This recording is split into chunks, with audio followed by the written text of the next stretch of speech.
तो हेलो दोस्तों, ये वीडियो जिस पर हम रिएक्ट करेंगे ये मेजर गौरव आर्या की है और exposes ex lieutenant governor Satyapal Malik and Atiq Ahmed. Atiq Ahmed वाला जो पार्ट है हम नहीं करेंगे, वो बेसिकली कोई मुद्दा नहीं है, लेकिन लेफ्टिनेंट गवर्नर सत्यपाल मलिक पर जरूर जानना चाहेंगे मेजर जी के विचार, वो क्या कहते हैं।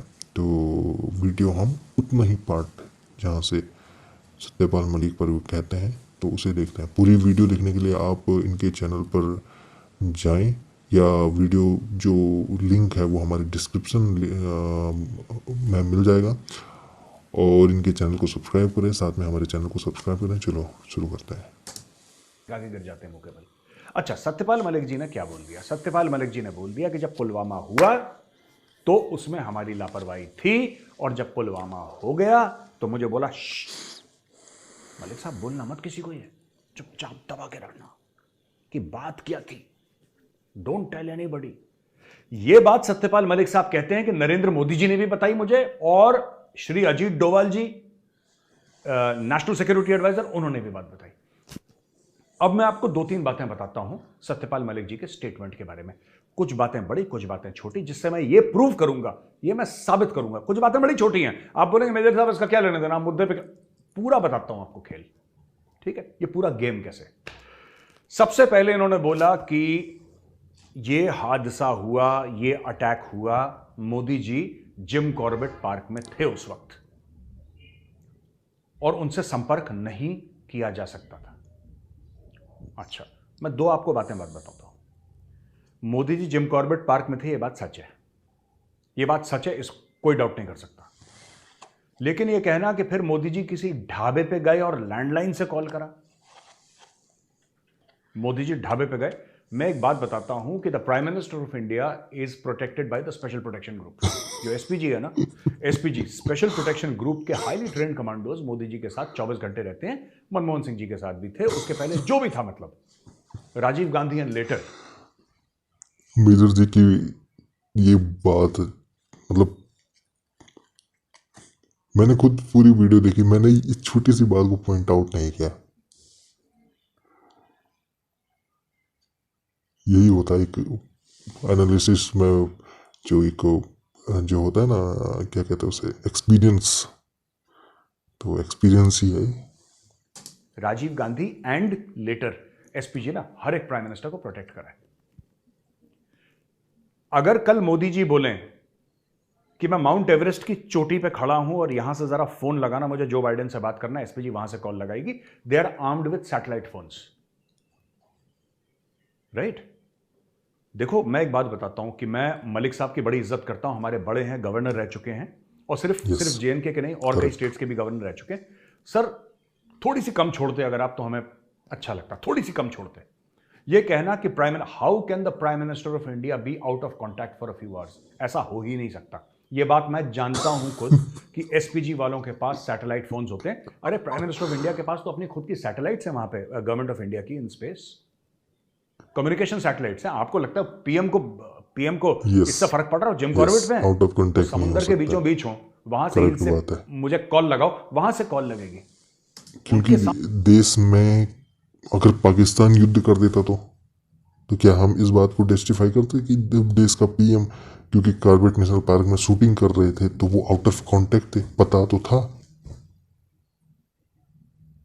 वो तो पुलवामा अटैक था, उससे भी बड़ी बड़ी घटनाएं हो जाती तो मना बात, कोई मिसाइल ही छोड़ देता है, न्यूक्लियर मिसाइल पाकिस्तान, क्या तभी भी हम ये बहाना देते कि, और मारता भी जिम कॉर्बेट नेशनल पार्क में, तब भी हम यही कहते कि वो आउट ऑफ कॉन्टेक्ट थे पीएम। तो सही कह रहे हैं कि कुछ कम छोड़नी चाहिए थी। और क्योंकि एक मतलब सच में मैं हैट्स ऑफ करूँगा मेजर जी को कि उन्होंने देखो इतनी छोटी सी बात को पकड़ लिया। पूरी वीडियो वहाँ पड़ी थी और मुझसे तो ऊपर, मैंने भी वीडियो देखी, लेकिन मैंने गले से नीचे ही नहीं उतर रही थी, क्योंकि मैं उस बात पर अड़का था, ये क्या बोल रहे हैं। पूरा उनका ऑफिस चलता है and he is connected 24/7 high speed internet. आप जो बोलिए वहां पे है, जो बोलिए आप, जिस चीज की बात बोलिए दैट इज अवेलेबल। एम्बुलेंस से लेकर, ऑक्सीजन सिलेंडर से लेकर, डॉक्टर से लेकर, कमांडोज से लेकर, काउंटर असॉल्ट टीम से लेकर, आपके कम्युनिकेशन एक्सपर्ट से लेकर, जैमिंग से लेकर, जो रेडार की जैमिंग करते हैं, मैं दसियों चीज और गिना सकता हूं। यह कहना कि प्राइम मिनिस्टर मोदी के साथ बातचीत ही नहीं हो पाई और फिर एक ढाबे से जाके उन्होंने मुझे कॉल करा, यह बिल्कुल बेबुनियाद बात है और यह मैं मानने को तैयार ही नहीं हूं, क्योंकि मैं जानता हूं लोगों को एसपीजी में। ठीक है, मैं जानता हूं लोगों को एसपीजी में जिस लेवल की, he is one of the most protected people on earth. ये मैं मानने को तैयार ही नहीं है। बिल्कुल ये गैस है, ये हीलियम, ये मलिक साहब ने छोड़ दिया हवा में एक गुब्बारा। ठीक है, विद ऑल ड्यू रिस्पेक्ट। अच्छा, दूसरी चीज ये कहते थे कि ये अटैक इसलिए हुआ क्योंकि सीआरपीएफ ने 5 जहाज मांगे थे। बिल्कुल, सीआरपीएफ ने 5 जहाज मांगे थे और होम मिनिस्ट्री ने मना कर दिए। अगर सीआरपीएफ को ये 5 जहाज मिल जाते तो ये अटैक नहीं होता। अगर सीआरपीएफ को ये 5 जहाज मिल जाते तो ये अटैक नहीं होता। राइट, ये कहना है सत्यपाल मलिक जी का। एक तो ये आर्ग्यूमेंट ही बेबुनियाद है पूरी। फिर ये कहते हैं कि साहब अगर मुझसे मांगते तो मैं कहीं ना कहीं, सर आपके पास 5 बस नहीं है, आप 5 जहाज की बात कर रहे हो। ठीक है, इमोशनल होकर बातें करना और अपनी नेतागिरी चमकाना कि किसी तरीके से मुझे टिकट मिल जाए और मैं कुछ बन जाऊं, गवर्नर बनने के बाद भी उपराष्ट्रपति बन जाऊं, राष्ट्रपति बन जाऊं। सर ऐसे सत्ता की भूख में ये सब चीजें आप गलत बयान मत करिए। आप मोदी जी के खिलाफ बोलिए, ये आपका हक है। ठीक है, लेकिन आप साफ सफेद को काला, काले को सफेद कर रहे हैं। Come on. अब मैं कुछ सच्चाइयां बताता हूं कश्मीर के बारे में, क्योंकि आप सर गवर्नर रह चुके होंगे, लेफ्टिनेंट गवर्नर कश्मीर के, लेकिन आप कभी मिलिट्री कॉन्वॉय में ट्रैवल नहीं करे। वो मैं कर रहा हूं और मेरे साथ कई हजारों अफसर और कई लाखों जवान ट्रैवल करें, जेसीओ साहिबान ट्रैवल करें। और जो आप बता रहे हैं वो बिल्कुल झूठ है और बिल्कुल बेबुनियाद है। मैं आपको बताता हूं सच क्या है। आपने बोला साहब मुझसे जहाज मांग लेते तो मैं दे देता। अव्वल आपके पास कोई जहाजबाज नहीं है। ठीक है, यह बात आप क्लियर कर लीजिए कि आपके पास कोई जहाज नहीं है। मैं कहीं से भी, कहीं से क्या, आपका बॉस कौन था? Who was the boss of the lieutenant governor of J and K? Everybody knows it is the home minister of India, Amit Shah ji. He is your boss. तो बॉस को ही तो बोलते आप, बॉस को ही तो बोलते। दूसरी चीज, एक तो ये दूसरा झूठ आपका, एक तो वो कि ढाबे से फोन करा था, ये दूसरा। तीसरी चीज, आपने बोला साहब इसमें कि जो बड़ी कॉन्वॉय की मूवमेंट होती है वो कभी रोड से नहीं होती। आपको किसने बताया? बड़ी कॉन्वॉय की मूवमेंट रोड ही से होती है। बड़ी जो कॉन्वॉयज होती हैं या बड़े जब तादाद में लोग मूव करते हैं, ये रोड ही से मूव करते हैं। और अब मैं आपको बताता हूं, ये दोस्तों नक्शा देखिए आप, और ये रूट देखिए जम्मू से श्रीनगर का। ये देख रहे हैं पट्टी जा रही है जम्मू से श्रीनगर। देखिए बात यह है ना कि जब एक हादसा हो जाता है ना तो सब लोग सोचते हैं कि इसका मैं कैसे फायदा उठाऊं, इसका मैं कैसे फायदा उठाऊं। और माननीय गवर्नर साहब, पूर्व गवर्नर साहब मुझे कहना चाहिए, ये अपनी राजनीतिक रोटी सेक रहे हैं। इन्होंने इंटरव्यू दे दिया, ठीक है, और वो जो जर्नलिस्ट था, ठीक है, करण थापर, वो जो जर्नलिस्ट था, मुझे नहीं लगता कि उसको भी सही स्टोरी पता होगी। फौजी का बेटा, उसको पता होना चाहिए, दीज आर बेसिक्स। पर अगर उसको नहीं पता होगी तो उसको तो मजा चाहिए यार, वो तो वायर का, उसको तो मजा चाहिए। मैं किस तरीके से अपनी टीआरपी ऊपर करूं, या किस तरीके से अपनी व्यूअरशिप बढ़ाऊं, या किस तरीके से अपनी रीडरशिप बढ़ाऊं, दैट्स ऑल। उसको तो वही चाहिए। अब मैं आपको सच बात बताता हूं। ये रोड देख रहे हैं ना जो मैप पे, जम्मू से श्रीनगर की रोड। आपने हिंदी में पढ़ा है रिक्त स्थान की पूर्ति? आपने पढ़ा होगा, फिल इन द ब्लैंक्स कहते हैं इसको अंग्रेजी में, रिक्त स्थान की पूर्ति। मैं आपसे एक बात पूछना चाहता हूं, साफ सीधी बात है। उस रोड से अगर हमारे फौजी नहीं जाएंगे और हमारे फौजी हवाई जहाज से जाएंगे, जो कि आजकल की तारीख में जा रहे हैं और गलत जा रहे हैं, अगर आपके फौजी उस सड़क पे नहीं रहेंगे तो उस सड़क पे फिर कौन रहेगा? वो भी तो जमीन का टुकड़ा है। आप एरिया डोमिनेशन कर रहे हैं ना कश्मीर में, आप एरिया डोमिनेशन कर रहे हैं वैली में। आप उस सड़क पे नहीं है तो उस सड़क पे आतंकवादी होगा। अगर उस सड़क पे सीआरपीएफ और भारतीय सेना नहीं है तो उस सड़क पे लश्कर तैयबा और जैश मोहम्मद होगी और हिजबुल मुजाहिदीन होगी, पाकिस्तान के टेररिस्ट होंगे उस सड़क पे। आप, एक जमीन है, आप समझ लीजिए एक प्लॉट है, खाली प्लॉट, ये आपका प्लॉट है। मैं आपको उदाहरण दे रहा हूं, मैं कश्मीर को प्लॉट नहीं कह रहा, मैं आपको सिर्फ समझाने के लिए बात बता रहा हूं। ये आपका खाली प्लॉट है, आपने इसको खाली छोड़ दिया, इस पे आके कोई और कब्जा कर लेगा। ये नेचुरल सी बात है, भारत में होता है, लोग कर लेते हैं। ठीक है, नॉर्थ में बड़ा कॉमन है, साउथ के बारे में और महाराष्ट्र के बारे में मैं जानता नहीं हूं, लेकिन नॉर्थ में कॉमन है ये। आपने प्लॉट खाली छोड़ा, लोगों ने देखा, लोगों ने फट से कब्जा कर लिया इसके ऊपर, कर दिया कब्जा, डन। आप ये कह रहे हैं सत्यपाल मलिक जी कि साहब ये जो पूरा मामला है, ये जो पूरा मामला है, इसमें ये अटैक होता ही नहीं अगर हवाई जहाज से जाते। अच्छा चलो, ये तो आपको मैंने तीसरी बात पे एक्सपोज कर दिया। मैं खुद कॉन्वॉय में जा चुका हूं, जम्मू से श्रीनगर जा चुका हूं, ठीक है। एक दो बार हमें हवाई जहाज पे लिफ्ट मिल गई थी, राइट, लेकिन हर रोज हर समय तो नहीं मिलती। और हवाई जहाज AN-32 छोटे छोटे, अब IL बाद में बड़े बड़े भी चलने लगे, हमारे टाइम पर तो छोटे छोटे हवाई जहाज चलते थे। लेकिन ये पूरी कश्मीर का movement it is 95% by road only, it is by road only sir. ये कौन सा आप चूरन खिला रहे हैं झूठ बोल के ये करण थापर की शो पे कि मैं ऐसा होता तो मैं ये बकरी वाला मैं। No sir, no, you are wrong, I disagree with you. आप गलत बात बोल रहे हैं। मैं ये नहीं कह रहा कि आप सरकार के खिलाफ बोल रहे हैं, सरकार के साथ हैं, मैं वो बात नहीं कर रहा। मैं कह रहा हूं आप बेबुनियाद गलत झूठ बोल रहे हैं, मैं ये बोल रहा हूं आपको। जो कॉन्वॉय होती है, जवान तो कॉन्वॉय में जाएगा, अफसर तो कॉन्वॉय में जाएगा। अच्छा चलिए सत्यपाल मलिक जी की बात मान लेते हैं कि अगर मैं होता तो मैं वहां पे उनको किसी तरीके से 5 जहाज दे देता। चलो जी, आपने 5 जहाज दे दिए, वो जम्मू से श्रीनगर उतर गए, उतर गए, ठीक है।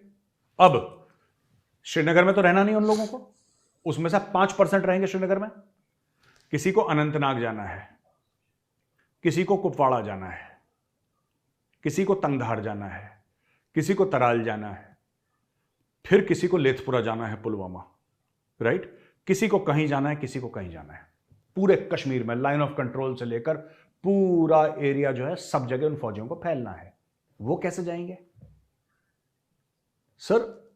अगर मुझे अनंतनाग जाना है, ठीक है, मैं 3RR में पोस्टेड हूं, 3RR, ठीक है, 3rd बटालियन द राष्ट्र राइफल्स। मेरी यूनिट एशमोगम में है, अहेड ऑफ अनंतनाग, एशमोगम में मेरी यूनिट है, ठीक है। अब मैं आपसे एक बात पूछता हूं, मुझे 1.5-2 घंटे लग जाते हैं श्रीनगर से पहुंचने में, 1.5 घंटा लग जाता है, इजीली 1.5-2 घंटे लग जाते हैं पहुंचते, क्योंकि मुझे अनंतनाग शहर के बीच में से जाना पड़ता है। अब एक बात बताइए मलिक साहब, मेरा आपसे सवाल है, सर आप मुझे एशमुगम कैसे पहुंचाएंगे? आप मुझे श्रीनगर से वहां तक फ्लाइट देंगे, वहां पे तो एयरपोर्ट है ही नहीं। फिर आप बोलेंगे नहीं मैं हेलीकॉप्टर में भेज देता। सर आपको पता भी है आप क्या बोल रहे हैं, आपको आइडिया भी है आपने कौन सा चूरन खिलाया लोगों को। अभी मैं कोई मोदी सरकार को डिफेंड नहीं कर रहा, मैं कोई बीजेपी को डिफेंड नहीं कर रहा, मैं सिर्फ ये बोल रहा हूं कि हां ये अटैक कैसे हुआ, ये सरकार की जिम्मेदारी है पता लगाना और लोगों को पनिश करना कि कहां पे लैप्सेस हुए। डेफिनेटली कहीं ना कहीं लैप्स हुआ होगा, तभी जाके अटैक हुआ है, राइट। लेकिन ये आपकी बात बिल्कुल गलत है साहब, बिल्कुल बेबुनियाद है कि मैं होता तो मैं, मुझसे बोलते तो मैं कहीं से इंतजाम करता। और आप क्या क्या इंतजाम करते? कश्मीर वैली में अगर मैं गलत नहीं हूं तो 35 से लेकर 40 RR बटालियंस हैं, राइट, और बाकी 16 कोर में है। कितनी बटालियंस हैं जो वहां पे फैली हुई हैं? मैं सिर्फ आर्मी की बात कर रहा हूं, मैं CRPF पे आया नहीं, मैं BSF पे आया नहीं। CRPF का तो डिप्लॉयमेंट और तितरा बितरा है। श्रीनगर में कितनी जगह CRPF मुझे यही नहीं पता। पूरी कश्मीर में CRPF फैली, BSF फैली। आप एयरपोर्ट बनाओगे वहां पे? आप एयरपोर्ट बनाओगे वहां पे मलिक साहब कि तुम जम्मू से तो श्रीनगर पहुंच गए, लेकिन तुम फिर, मैं एशमुगम में हूं, मैं, मेरी पोस्टिंग अगर 3RR में है, आप मुझे 3RR कैसे भेजोगे बताओ? हेलीकॉप्टर से भेजोगे मुझे? सब हेलीकॉप्टर से जाएंगे। और सर अगर सब हेलीकॉप्टर से जाएंगे, ठीक है, पहली बात तो आपके पास इतनी लिफ्ट कैपेबिलिटी है नहीं, राइट। आपको इन सब चीजों के बारे में कोई फर्क नहीं पड़ता, क्योंकि आप नेता हैं, आप सियासतदान हैं, आपको इंटरव्यू देना था, आपको मुंह से बोलना था, आपने मुंह से बोल दिया। उसके क्या रिपरकशंस हैं आपने कभी नहीं सोचा, ना आपका काम है सोचना। लेकिन सर एक बात बताइए मलिक साहब, बड़ी इज्जत से आपसे पूछ रहा हूं, अगर आपने मुझे फ्लाइट से भेज दिया, चलो आपने फ्लाइट से भेज दिया, मैं जम्मू से श्रीनगर पहुंच गया, उसके आगे मैं कैसे जाऊंगा ये तो बता दो मुझे। और अगर आपका यह जवाब है कि वो मैं फिर और इंतजाम करता और मैं कहीं ना कहीं से हेलीकॉप्टर लेकर आता, तो सर एक बात बताइए, इतने तो अव्वल हेलीकॉप्टर है नहीं हमारे पास कि हजारों लाखों की तादाद में आप लिफ्ट करें। Those helicopters are not available. ये किसी फौज के पास नहीं होते, अमेरिकन आर्मी के पास नहीं है, चाइनीज आर्मी के पास नहीं है, इस लेवल पे लिफ्ट करें। ठीक है। दूसरी चीज मैं आपसे यह पूछना चाहता हूं कि फिर वही बात जो मेरा पहला सवाल था, अगर ये लोग श्रीनगर में लैंड करके बाकी और जगह जाते तो ये तो हेलीकॉप्टर से चले जाते, यानी हवाई मार्ग से जाते, हवाई रास्ते से जाते, तो उन सड़कों पे कौन रहता? वो सड़कें वो भारत की नहीं सड़कें। फिर उनकी सुरक्षा कौन करता? सर कश्मीर ऐसी जगह है, आप गवर्नर हो चुके होंगे कश्मीर के, लेकिन मैं एक बात बताऊं आपको, बड़े रिस्पॉन्सिबिलिटी के साथ बोल रहा हूं, आपको कश्मीर के बारे में कख नहीं पता। सर वो जो ग्राउंड है उसको अगर हम ऑक्यूपाई नहीं करेंगे तो उसको टेररिस्ट ऑक्यूपाई करेगा। कई लोग ये पूछते हैं ना कि वहां पे कश्मीर में इतनी फौज क्यों लगी है, 150-200 टेररिस्ट है, फिर इतनी फौज क्यों? इतनी फौज इसलिए लगी है, you are also dominating ground. आप कई और काम कर रहे हैं वहां पे, आप 10 काम कर रहे हैं, उसमें से एक है यू आर डोमिनेटिंग। तो एओआर होता है, एरिया ऑफ रिस्पॉन्सिबिलिटी। अगर वहां पे सीआरपीएफ की एक यूनिट है, उसका एओआर है, एरिया ऑफ रिस्पॉन्सिबिलिटी है। आरआर बटालियन है, उसका एरिया ऑफ रिस्पॉन्सिबिलिटी, सबका अपना एरिया ऑफ रिस्पॉन्सिबिलिटी है, राइट? और वो अपने एरिया में सुख शांति बनाने के लिए वो उसका जो कमांडिंग ऑफिसर है, ही इज रिस्पॉन्सिबल। फिर ऊपर सेक्टर है जिसको ब्रिगेड कहते हैं, आरआर में उसको सेक्टर कहते हैं, ठीक है? उसके ऊपर फोर्स है, राइट? आपकी विक्टर फोर्स है, आपकी किलो फोर्स है, आपकी उधमपुर में यूनिफॉर्म फोर्स है, उधर आपकी रोमियो फोर्स है, साउथ में, साउथ ऑफ पीर पंजाल में आपकी डेल्टा फोर्स है डोडा के पास। ये सारे के सारे एक काउंटर इंसर्जेंसी, काउंटर टेररिज्म का एक वो बना, एक वेब बना है वहां पे। किस तरीके से आपने ऐसे ही बोल दिया हवा में, और करण थापर भी मजे ले रहा है वहां पे, क्योंकि उसको तो मजा आ रहा है कि आप कुछ, और यहां पे जो हमारे नेता हैं वो भी लग लिए, ओ भाई मजा आ गया, सरकार को जरा घेरो। तुम्हें नॉलेज है? पहले किसी फौजी से पूछ लो जिसने कश्मीर में, जम्मू में नौकरी करी हो, वो आपको बता देगा कॉन्वॉय कैसे चलती है। और ये जो गवर्नर साहब ने बात बोली है ना, बिल्कुल झूठ है, बिल्कुल बेबुनियाद है sir. And not that I disagree with you, इसमें अग्रीमेंट टू डिसएग्रीमेंट बात नहीं है, आपने पूरा ही भंड मार दिया इसमें, ठीक है? ये देखिए, CRPF people had asked for aircraft to ferry their people because such a large convoy generally doesn't travel by road। ये मलिक साहब ने बोला। मलिक साहब एक बात बताइए सर, छोटा मुंह बड़ी बात, आप मुझसे बहुत सीनियर हैं, बहुत बड़े आदमी हैं, आप कब एक कॉन्वॉय में बैठे सर? आपको पता है कॉन्वॉय का सी कहां पे होता है और वाई कहां पे होता है? आपको पता है सर? आप कभी चढ़े हैं किसी कॉन्वॉय पे? आपने कॉन्वॉय ड्यूटी करी है? आपको पता है सर कॉन्वॉय की स्पेलिंग क्या है? क्यों? खैर मेजर जी तो मिलिट्री से हैं, लेकिन मैं सिविलियन हूँ, मैंने खुद कॉन्वॉय देखा है। जब हमारी स्ट्रीट्स के अंदर कॉन्वॉय गुजरता है तो अपना पूरा साजो सामान के साथ चलते हैं। कॉन्वॉय का मतलब होता है कि अपने हथियार साथ ले जाते हैं, ठीक है? और उसमें बहुत सारे व्हीकल्स होते हैं जो एक से एक जाते हैं। बिकॉज श्रीनगर थोड़ा स्टेट था यानी कि वहाँ पर बहुत सारी प्रॉब्लम्स थी, तो सुरक्षा की दृष्टि से श्रीनगर जम्मू कश्मीर में जो मेरे ख्याल से कॉन्वॉय को सुरक्षा देना बहुत बड़ी जिम्मेदारी थी, क्योंकि मरते CRPF में ज़्यादा है, क्योंकि ध्यान नहीं रखा जाता, ठीक है? तो मुझे लगता है कि CRPF के जवान जो पैरामिलिट्री फोर्सेस हैं, तो उन पर भी थोड़ा ध्यान देने की ज़रूरत है। उनके बुलेट प्रूफ गाड़ियाँ या जो ब्लास्ट को ऐसे मतलब झेल सकें ऐसी गाड़ियाँ इनको देनी चाहिए, क्योंकि वो फ्री मूव करते हैं, उनके लिए ऐसी सुरक्षा की व्यवस्था मैंने कभी देखी नहीं है। और फौज के साथ एक पूरा एक कॉन्वॉय चलता है जिसमें सबसे आगे जो होते हैं वो मेरे ख्याल से रोड को क्लियर करते रहते हैं ताकि बीच में कोई जाम ना लगे, मिलिट्री वाहन खड़े ना हो, तो इस तरह की व्यवस्था भी होती है।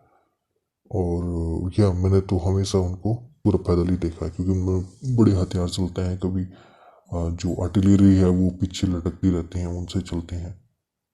तो एक गलत बात बोल रहे हैं सर, क्यों फैक्चुअली इनकरेक्ट इंफॉर्मेशन दे रहे हैं? Large convoys always travel by road only, ठीक है? वो तो पुलवामा के बाद ये हो गया है कि जवान जो हैं वो एयरक्राफ्ट से जाएंगे, जम्मू तक एयरक्राफ्ट से जाएंगे, जो कि गलत है, you need better drills. Yes, क्या पुलवामा में चूक हुई है? 100% हुई होगी, मैं कह रहा हूं 100% हुई होगी, कुछ ना कुछ तो हुआ है, क्या है मुझे नहीं पता, लेकिन कुछ ना कुछ तो हुआ है। लेकिन मुझे यह पता है कि अगर उस जमीन पे मैं और मेरा जवान नहीं चलेंगे तो उसी जमीन पे, उसी सड़क पे लश्कर वाला चलेगा, and you cannot allow that in Kashmir. ये देखिए, they asked me, I would have given them the aircraft. कैसे भी देता, कैसे भी देता भाई साहब, 5 बस नहीं है आपके पास, आप क्या मतलब अजीब सी बातें करते हैं। मैंने प्राइम मिनिस्टर से बोला कि ये हमारी गलती से हुआ है, अगर हम एयरक्राफ्ट दे देते तो ये नहीं होता। अच्छा जी, एक बात बताइए मलिक साहब, 26/11 हुआ था बंबई में, वो कौन से एयरक्राफ्ट की वजह से हुआ था? 1993 मुंबई बॉम्ब ब्लास्ट, वो कौन से एयरक्राफ्ट की वजह से हुआ था? ठीक है, पार्लियामेंट अटैक्स, वो कौन सी एयरक्राफ्ट से हुआ था? अक्षरधाम टेम्पल अटैक्स, वो कौन से एयरक्राफ्ट से हुआ था? पूरा कश्मीर में टेररिज्म, वो कौन से एयरक्राफ्ट से हुआ था? पूरी पंजाब का टेररिज्म, वो कौन से एयरक्राफ्ट से हुआ था? Permanent attack. सर, एक कहावत है अंग्रेजी में, little knowledge is a dangerous thing. आपने बड़ी खतरनाक बात कर दी क्योंकि आप में नॉलेज बहुत कम है। मामा ही अच्छा, और इसी की गिरड़ भपकी देता रहता है वो पाकिस्तान का वो पेटू साला, जो बोलता है अक्सर धाम की घंटियां नहीं बजेंगी। ये है सालों के पाले हुए चोर। राज्यपाल जी, ये मैं आपको कहना चाहता हूं sir, your knowledge is very less, बहुत कम नॉलेज है। और आपसे क्षमा मांगते हुए, आप मुझसे उम्र में बड़े हैं, बुजुर्ग हैं, मैं फिर भी आपसे कह रहा हूं, आपको कुछ नहीं पता कश्मीर के बारे में। आप लेफ्टिनेंट गवर्नर रह चुके होंगे। और एक और बात बताऊं सर, एक बात बताइएगा सच सच, सरकार ने आपको यह भी नहीं बताया ना कि 370-35 से हटाने वाली थी सरकार। You were the lieutenant governor of JNK and the home ministry did not tell you. Home ministry ने आप पे इतना भरोसा नहीं करा कि home ministry sitting lieutenant governor को यह बता दे कि कल परसों 370-35 से हटने वाला। कोर कमांडर को पता था, core commander new, you did not know. सोचिएगा कभी सर, ऐसा क्यों होता है? सिर्फ बोलने से, बयानबाजी से कुछ नहीं होता। आपने ग्राउंड पे काम नहीं करा, और कश्मीरियों की आपसे कंप्लेंट भी थी। ये जो आज के गवर्नर है ना, मनोज सिन्हा साहब, मनोज सिन्हा साहब जाके 10 लोगों से मिलते हैं रोज। और कश्मीरियों का असली में जो उनका कंप्लेंट है वो है क्या? उनका रोना क्या है? यही तो है यार। जो दिल्ली का नुमाइंदा बैठा है या हमारा नुमाइंदा बैठा है, कोई भी है, वो मिलता ही नहीं, बात ही नहीं बिल्कुल करता। करेंगे। और आपके समय में सबसे हमारे ज्यादा जो यही उस समय कंप्लेंट थी सर। यू गवर्नर नेवर थे वही मेट बताते पीपल, हैं यू कि आर सिर्फ ब्लॉक्ड आउट एवरीबडी। आप 3-4 राजभवन पे लोगों को पता बैठते थे था और कि वहां से आप ज्ञान 370 देते थे। हट गया है। और उस और समय सरकार ने इसीलिए आपको हमारे 370-35 से जो मेरे हटाया ख्याल था, से आपको धोनी भी बताया वहां भी। गए हुए थे। द कोर तो कमांडर इस ऑफ JNK न्यू दिस। हाँ, उस वीडियो को लेकर अब पाकिस्तान इसमें कूद गया, मेजर जी जो कह रहे पाकिस्तान हैं इसमें वो कूद बिल्कुल गया कि जो सच है। हम कह रहे थे, लेफ्टिनेंट हमारा जो गवर्नर को बयानिया पता है, जो था हम या लोग नहीं था, पाकिस्तानी कह रहे थे, वो तो सवाल आपके जो गवर्नर मैंने ने कह पूछा ही दिया। अरे नहीं। बेवकूफों, तो हवा में इसीलिए फेंक मैं दे रहा कहता हूं तुम्हारे देश में इतनी हूँ, प्रॉब्लम क्यों ग्राउंड है, में कर रहे हैं वो ड्यूटी। मैं बोल नहीं सकता वो चीज, बिल्कुल कि तुम्हारा जो मेंटल लेवल है इतना खराब क्यों है, तारीफ मैं वो हो बोल रही है नहीं मनोज सकता। सिन्हा लोग साहब फिर की। मुझे, मतलब मैं, I will get into a problem. लेकिन there is a reason why generation after generation of Pakistanis ना, they don't have the ability to think. आप में थिंकर्स और इंटेलेक्चुअल्स बहुत कम है। अगर आपने गवर्नर साहब का पूरा इंटरव्यू सुना, तो गवर्नर साहब ने यह बोला इंटरव्यू में कि साहब मुझे बोला डोवाल साहब ने, मुझे बोला मोदी जी ने कि आप चुप रहो। आप लोग क्या कह रहे थे आज तक पाकिस्तानी, जो आज खुश हो रहे हैं? I am appalled at the lack of intellectual. खैर ये पाकिस्तान की जो वो अब इसमें अपना नैरेटिव बना रहा है, उस पर हमने वीडियो बना दी थी और बता दिया था कि ये अब वो मिट्टी डालने का काम कर रहा है। बेसिकली फटे तो यही लोग थे वहाँ के, और इन्हीं के कारण कश्मीर का ये हाल हुआ है, जम्मू कश्मीर का। लेकिन ये भी ध्यान रहना चाहिए कि पाकिस्तान उस दिन सुधरेगा। खैर ये अंदर की बातें बतानी नहीं चाहिए, लेकिन कुछ तो होगा, ये आप समझ लीजिए। और फिलहाल उस पर अभी ब्रेक लगा है। और जिस तरह से मेजर जी ने बात कही, लेफ्टिनेंट गवर्नर को ने जो हवा में फेंकी है, वो जरूर में फेंकी है, पॉलिटिकल एजेंडा था। और मैंने जैसे पिछली वीडियो में गया, 3-4 साल बाद आपको ध्यान आ रहा है, मुझे तो ये लॉजिक ही समझ नहीं आता है। उन्होंने कहा चुप रहो, तो अब क्यों नहीं चुप रह रहा है? जब तुमको निकाल दिया, नौकरी से बेदखल कर दिया, तो तब तुम चुप रहने की बात कर रहे हो। सत्यपाल मलिक नाम के व्यक्ति हैं, लेकिन जितनी भी बातें की हैं ये सब चूरन खिलाया गया है। और सही कह रहे हैं कि अगर हर जवान को एयरलिफ्ट करेंगे तो ग्राउंड में जो पकड़ है वो किसकी मजबूत होगी? एयरलिफ्ट तो वहाँ किया जाता है ना जहाँ स्पेशल ऑपरेशन होता है, क्योंकि ग्राउंड की स्थिति का, मौजूदा स्थिति का पता नहीं रहता, कहीं भी आतंकवादी हो सकते हैं। लेकिन अगर हमें ग्राउंड पे कंट्रोल करना है तो वहाँ पर जो जवानों की पोजीशंस मेंटेन करनी पड़ेगी। जब गुजरेंगे तो तब तो होगा, नहीं तो अब उनकी सुरक्षा कौन करेगा जो ये फट रहे जगह जगह? अरमानाबाद उतारते उसके बाद जहाँ वो कोर्ट जहाँ भी वो ड्यूटी दे रहे हैं, तो वहाँ कौन उनको सेफ्टी प्रोवाइड करता? सेफ्टी लैब तो हुआ है, जैसे मेजर साहब ने कहा ये लैब हुआ है, क्योंकि उनको कैसे पता चल गया कि इतना बड़ा कॉन्वॉय आ रहा है? बिना किसी रीज़न के तो ऐसा हुआ नहीं होगा। और ये बहुत पुरानी बात है, एनआईए वहाँ गई थी, बहुत सारी चीज़ें हुई थी, और मुझे लगता है कि ऐसे लोगों को पकड़ भी लिया गया होगा। खैर ये थी वीडियो, मेजर साहब ने बहुत अच्छे से समझा दिया है, और जो भी बयान ये दिया गया है, खुद ये वीडियो 845K चली गई है, मेरे ख्याल से अभी 20 घंटे हुए हैं, कुछ टाइम बाद ये 1 मिलियन तक तो पर पक्का जाएगी, क्योंकि और जब 1 मिलियन जाएगी तो मेजर साहब जो जो बोल रहे हैं उसको देखने वाले लोग भी बहुत होंगे। और अब देखिए बहुत सारे मैं बेसिकली कमेंट बहुत अच्छे से पढ़ता हूँ, तो क्या कि जानने का मौका मिले कि बातें जो लोग करते हैं उनके दिमाग में क्या चलता है। तो ये देखिए सब लोग वही लिख रहे हैं। अगर आपको कमेंट पढ़ना है तो नीचे इनकी वीडियो के नीचे ओरिजिनल लिंक पे जाइए, वहाँ जाकर कमेंट पढ़िए लोग क्या कह रहे हैं, कमेंट पढ़िए। मीडिया सिर्फ बोलती नहीं है, मीडियम, ये मीडिया में सिखाया जाता है कि हमें जो आउटकम है उसको भी देखना पड़ता है, और न्यूज़ इसीलिए बनती है। तो चलिए आज के लिए इतना ही, मिलते हैं कल नेक्स्ट वीडियो में। तब तक के लिए गुड बाय, टेक केयर, और अपना ध्यान रखिएगा।